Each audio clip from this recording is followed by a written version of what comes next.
Hi Beck, how's it going? I'm good, thank you. Good. How are you? Good. Hey, firstly I'd really like to start by thanking you for allowing me to come into your classroom. It's always a lovely place to be, so thank you for having me in as part of our process. You're very welcome. Cool. So you've had a chance to look through the script that we have here. Yes. Yes, excellent. And can you tell me, just to start with, what you know about the teaching to the northeast graph? I know that it's relationship-based teaching is 100% of the time, and the discursive pedagogies are 50% of the time. That there's lots of areas that you look at when you come in the classroom, and I'm trying to get to that sweet spot all the time, and I'm conscious of that. So when you were in there, I was thinking about what I was saying and how I was interacting with the kids. Yeah. Oh, fantastic. Okay. So, you've got a good understanding of the graph, and you know about the different pedagogies on each side. Mm-hmm. So before we begin, are there any questions that you have either about the graph or about the process that we're going to do? No, I feel pretty good. Awesome. Thank you. Ka pai. So just so that you can understand, when we look at the script, you'll see that it's in different sections. Mm-hmm. This section here is where I've pulled out the first 10 seconds of every minute, mm-hmm. and this is the rest of it. Mm-hmm. Okay, so you've had your full script, but this is what I've pulled out and coded and transcribed. Yep, awesome. Excellent. Is there any particular part that you would like to start by looking at? I thought, just looking at it, where I probably had the least amount of voice collected. Okay. Yeah. Cool. So you want to... Knowing what the students need to learn, which is interesting because it's maths, which is probably one of my strongest subjects. So absolutely. Yeah. Just remembering it's just a snapshot in time. Yes. And this is what we're here for. Cool. Okay, so knowing the students and what they need to learn. So that's part 5. Well, in part 1, and it's number 5. So what we have here, you've had a little read. Mm-hmm. We've got the scale up the top from 1 to 5. So do you think that you could rate yourself on the scale of 1 to 5, and where you sort of think you fit in with what you've got here, what you know about yourself? Be kind. A 3. A 3? Okay, so can you just circle that for me? Thank you. Is there a reason why you'd place yourself as a 3?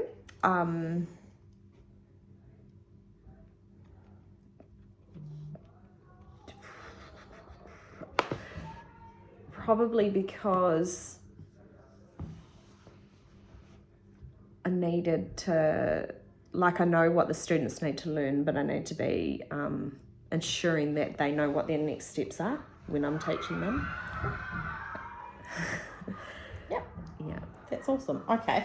So if we have a look at some of the examples that we've got here. Mm-hmm. So number 1 is about the teacher knows their subject knowledge, and there are models and examples to follow. So it says, one of the things it says is, the other day I left you learning a 3-step problem, and you've then praised the boy on what he was doing in 3-step problems. You've talked about what that means in the different numbers. Mm-hmm. So you know the content knowledge that they had prior, what you've taught prior, and what you were teaching on that day, and where they needed to go. So you've also got here discussing about the learning intentions and being in the book and what we've actually done. So let's learn phase. So you obviously got a knowledge of the different phases. I understand you were teaching prime at the time, so you clearly had a knowledge of the I've probably marked myself too low.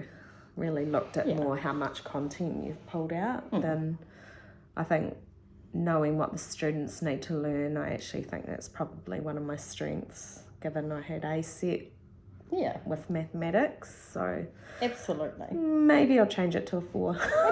That's absolutely fine. Okay. That's awesome. Yeah, because once you explain that, I shared the learning, I always know what they need to work on. Yeah. That's it. And you know that content of your prime, and that was evident in your script that you know what you're teaching as well.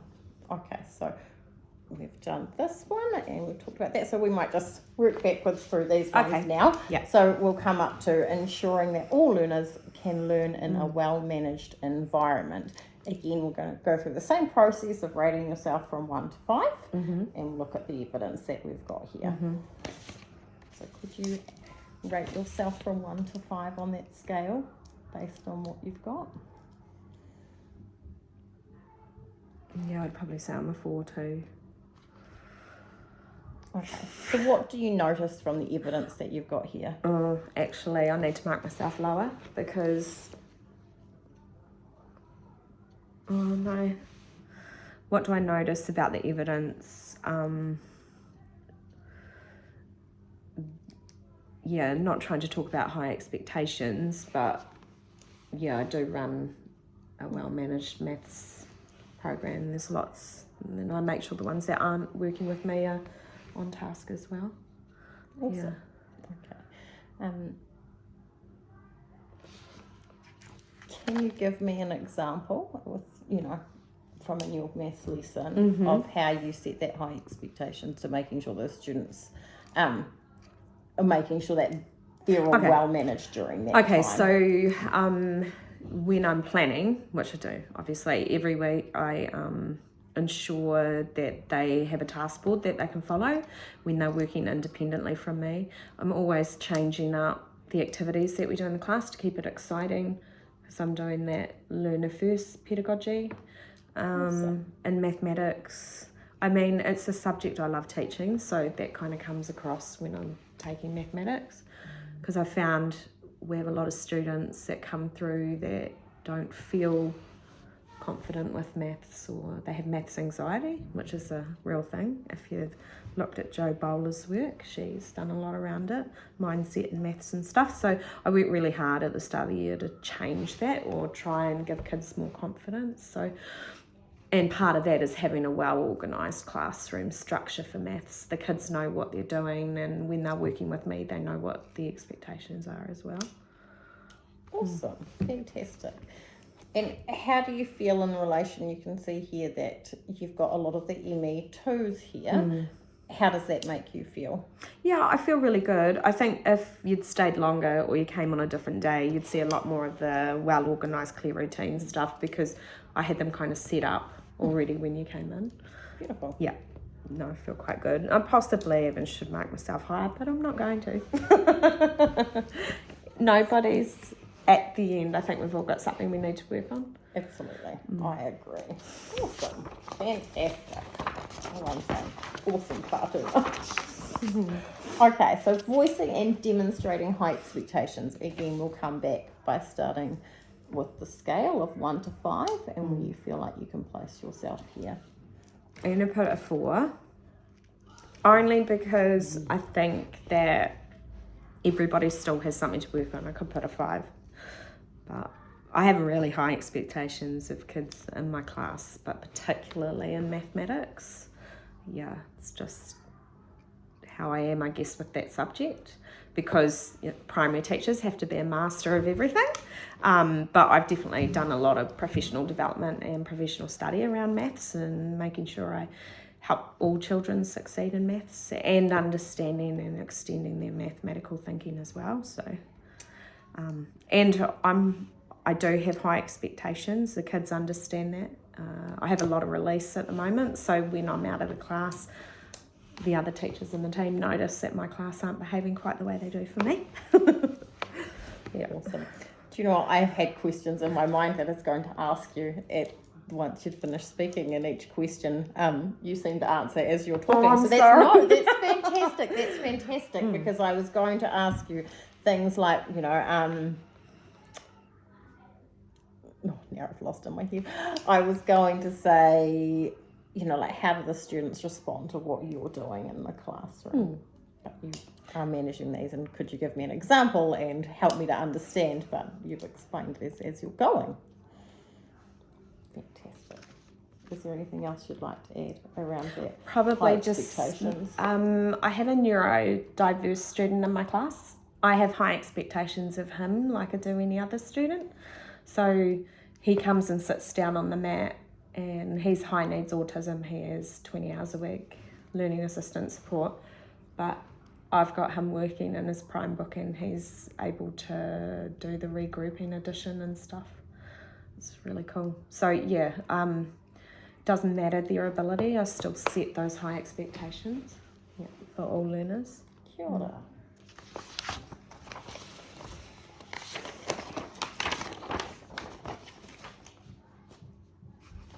So I'm just going to tear those pages apart so that we can see them, because it's just slightly on two different ones. It'll just make it easier.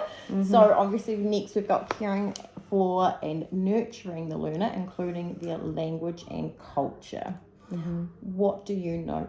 Sorry, back up, Georgia. We've got to start with our scale again. Okay. I want you to think of how you would place yourself for caring and nurturing the learner.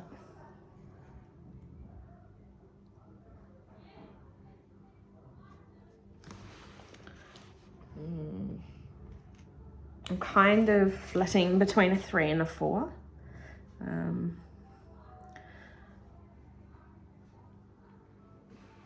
But then I think I do that. Yeah, I got like reflection wise with all the work we've been doing around RBO. I think I've really developed in my own pedagogy but in relationships with the students this year. So I think I'm quite high. I just don't want to sound like that I'm rating myself too high. No, so what's the evidence that's here telling you? There's evidence telling me that I can do that I am doing that actively during a class, in a lesson, and taking into account where the students are coming from and what cultures they have. Probably just one difficulty I have with the prime books is a lot of the questions are written where they may be a little bit difficult, say for my, I've got a refugee student. So it's when I do that, I use my modelling book and I reword some of the questions. Sometimes I didn't do that when you were there. The little pictures of their faces have different ethnic looking faces, which is quite cute. But yeah, just some of the questions and context need rephrased or reworded. But I think I do take into account their different cultures, not only in maths but in other subjects. Yeah. Awesome. And thinking of context that might be relevant to them as well as a learner, like a lot of the Pacifica kids love the family kind of food context of problems. So when I pick the learner first lessons, I choose activities that I think they could relate to. Yeah. Awesome. Can you explain to me or just talk to me a little bit more about your maths treaty? So you've talked here.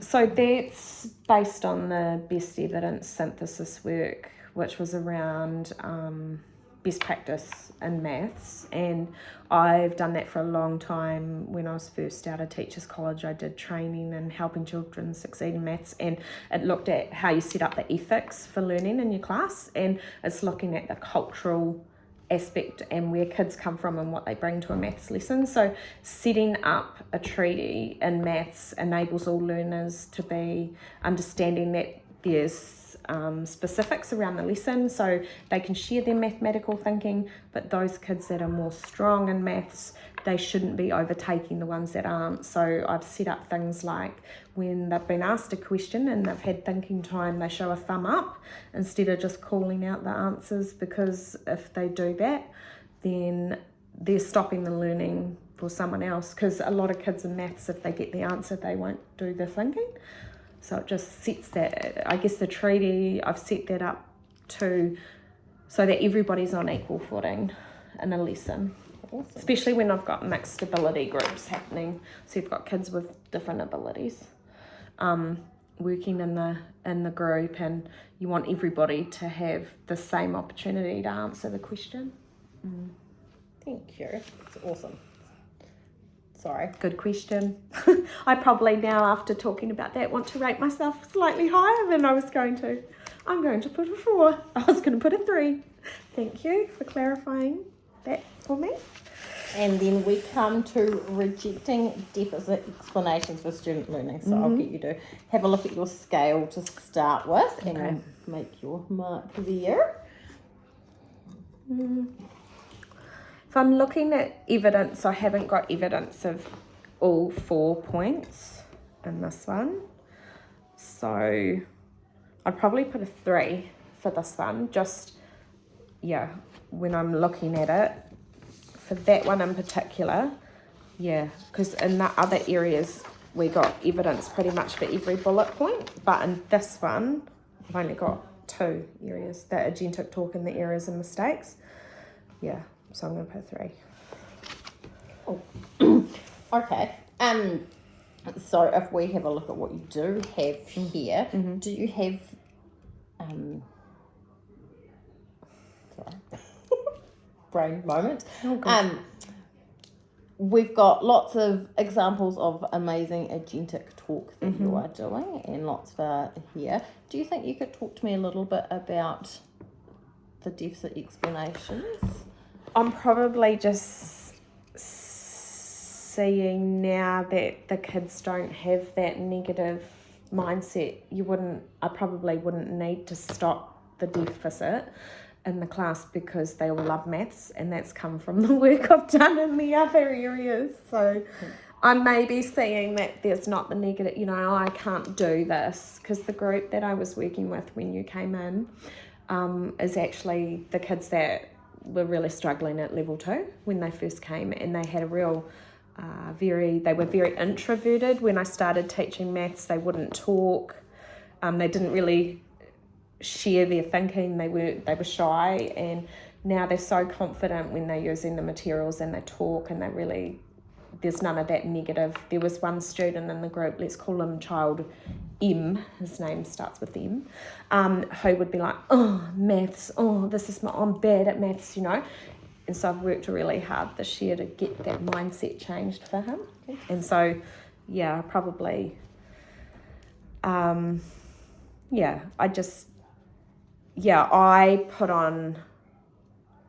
project the opposite to deficit thinking, and then the kids respond to that, I hope. I don't know. Cool. No, thank you for that.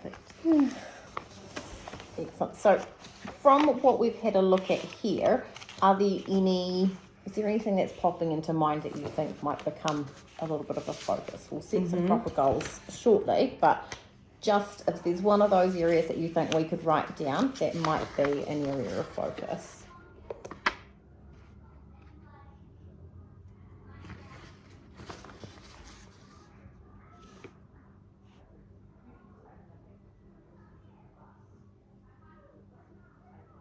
Yeah, I'd probably go with the rejecting deficit explanations for students' learning. And even, just not even in maths, but say if you came back next time you saw a reading lesson, and we could look at it and focus on it for that, like the text that I'm choosing and things like that. But maths as well, yep, definitely. Cool, so that we know we've got that area of focus. So we've just we've had a good look at this part. So now we'll just have a wee talk through this next part so that you have an understanding of what this is. So this obviously was your first 10 seconds. Now, if there are any gaps, that's because that first 10 seconds might have been you giving an instruction, so therefore it wasn't codable during that time for this. Okay. So just give you a little chance to have a wee peruse. I know you already have.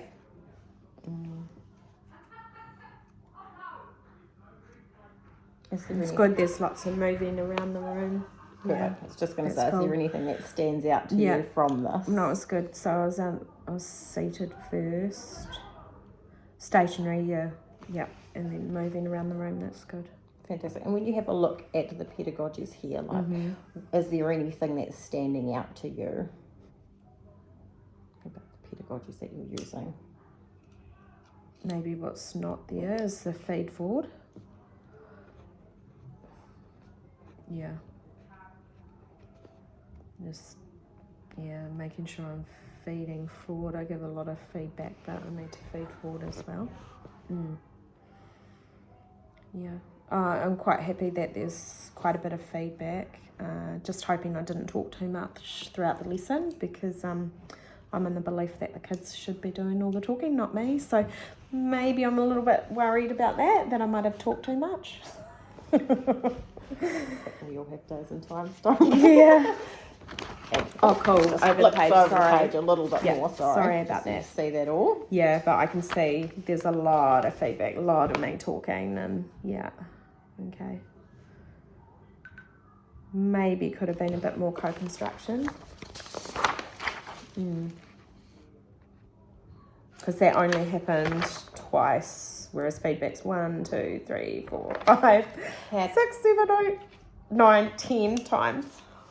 How do you feel that with the prime program that we're using for maths that allows for co-construction? Yeah, it does allow. I think I was probably just talking too much that day. Need to give the kids credit that they can read. They can actually read the text and follow the problems along themselves as well, and give them time so I can actually notice what they're doing rather than just talk and then just assume. Yeah, because you can do that in maths a lot. Make too many assumptions and do too much talking, which I possibly may have done that day. So were there any further questions that you had around this part of the... No, I feel quite confident because I've been learning about it through the RBL days. Yep. Excellent. So we will have a look now at the student voice that is gathered. And we'll just see that I've just written student 1, student 2 and student 3, and I've colour coded so you can see. Yeah, that's really clear. That's so hopefully cool. that made it clear for you to see what was happening there. Okay, so yeah. What's this evidence telling you? If we look at this first one today. Yeah, it's telling me a little bit about Mr. C there. But I know that about him. He has to be showing things more than once for it to solidify. So he's still got a wee bit of work to do. But I am really happy with the other two kids, what they said for what are you learning today? How well do you know you're going? I think I probably need to do a bit more around that because they're both kind of, and then letting them know what their next steps are is going to be big because no one's scored past the middle kind of the arrow for that. In the long term, I need a bit of work around making sure they know where they're going to next. Look at you, you're just preempting all my questions and you're answering them and I don't need to. Sorry. I'm asking, no, it's awesome, it's fantastic. You're being very reflective, which is great. Yes. Excellent. So if we have a look at how well do you know you are going, what's this information about the students telling you?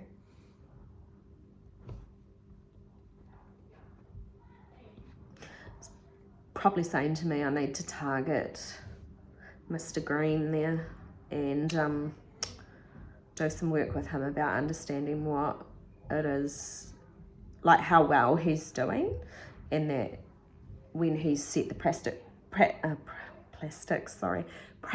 book tasks that he can do them. I think sometimes with him too, he needs, like, you ask him the question, but he needs a bit of clarification about what you want him to say. He's a little bit shy, or he does have the answers, you've just got to pull them out of him a bit more. Yeah.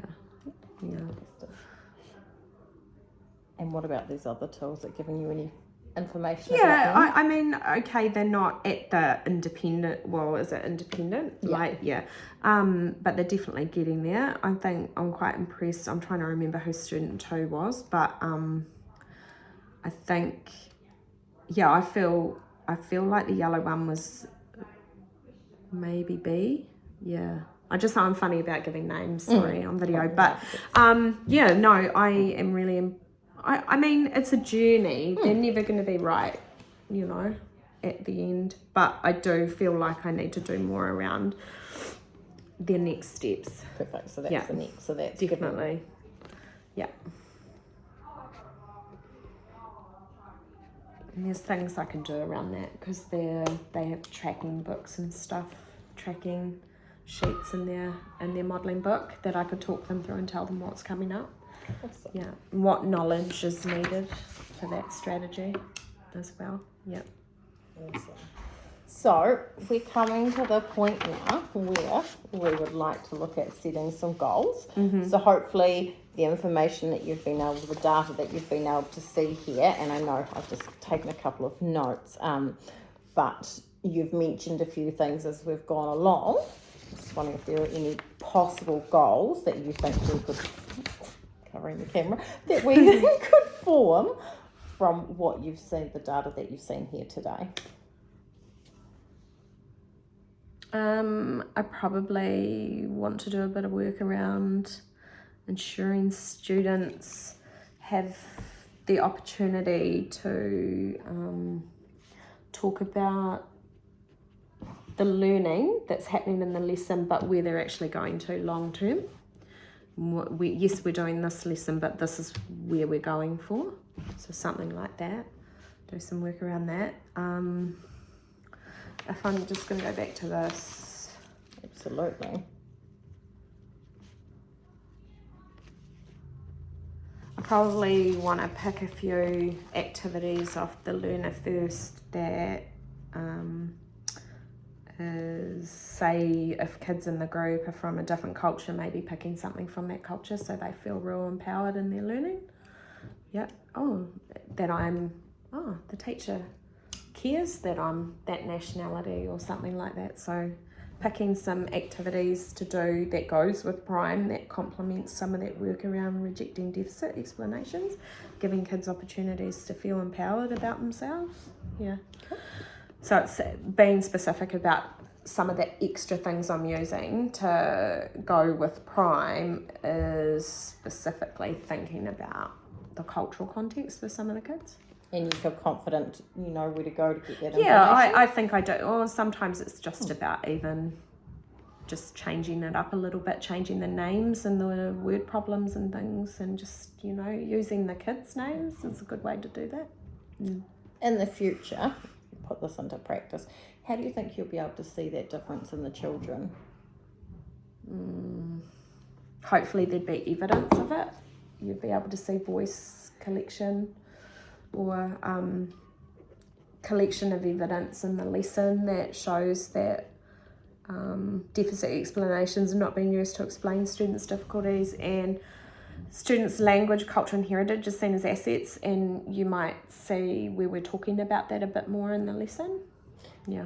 And if you are ensuring the students have that opportunity to talk more about their learning and where they're going to, how do you think that's going to have a positive impact on the children? Well, it just will, because they'll just I feel like I'm on a journey towards that, but they just need a little bit more empowerment with that, and maybe I can ask kids to source the problems for me as well. That's a way of doing it too, and they feel special.